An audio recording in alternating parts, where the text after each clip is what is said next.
All right, here we are at the Arcata Marsh. So tell me a little bit about the trajectory of the Rail to Trail project from your perspective.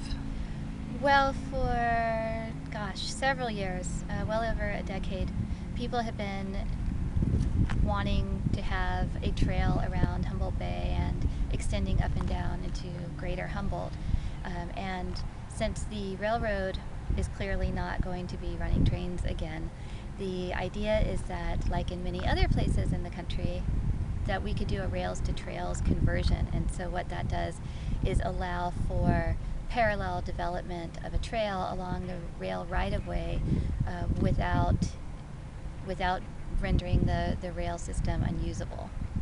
Oh, I wasn't aware of that. I thought they would actually be taking up the railroad tracks. Well, it's a rails with trails concept. Okay. So it doesn't mean that the rails won't continue to fall into disrepair, but it just means that it's not replacing the rail system.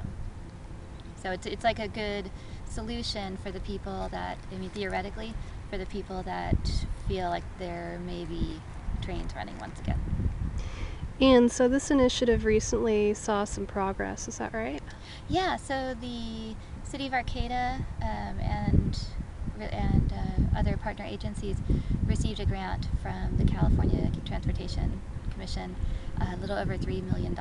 And so what that will do is allow construction from the City of Arcata down to Braycut, which is an area in between Arcata and Eureka. So this stretch right behind you. So in well, however long it takes to initiate that, cyclists can be riding right along the stretch without being in the way of traffic. Yeah, so it takes the cyclist off the highway. It allows for people who want to walk, or if you're in a wheelchair, or you have, you're skateboarding, I guess you could do that too. But it's a multimodal transportation trail, so it really will enable everybody to have far greater access on a beautiful stretch that is currently now only really usable from the highway in a car. And so how long has it taken to get this far? Oh gosh, years, just years and years. So.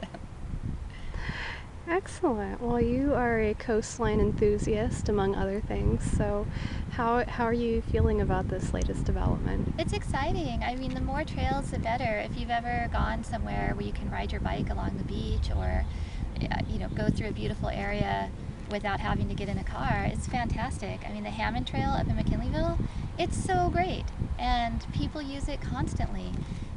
Every time I ride out there, I see people, and it's so nice to be off the highway. Like, it's huge, and definitely with the relatively mild weather here, a lot of people would bike commute if there was a safe trail.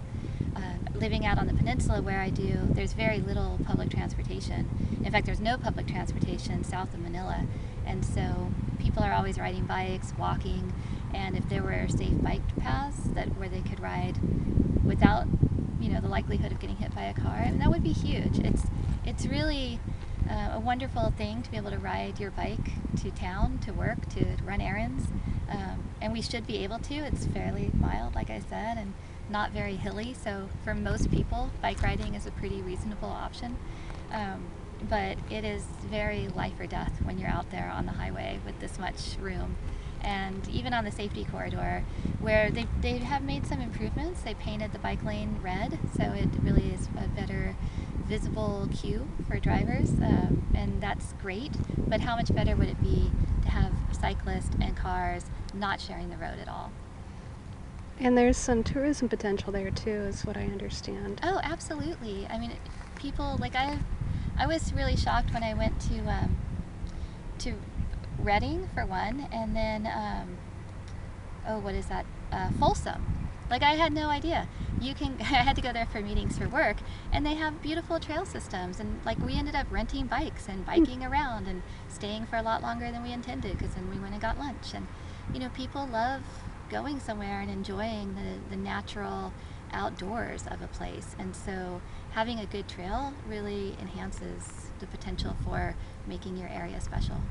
Well, I understand the Folsom Trail has been named after Johnny Cash. Do you see a potential rock star or country music star that we should name this trail after? Whew, that's an interesting question. I'm trying to think like who is from this area. Maybe we should name like the Sarah Bareilles Trail Oh. or the Mike Patton Trail. Oh.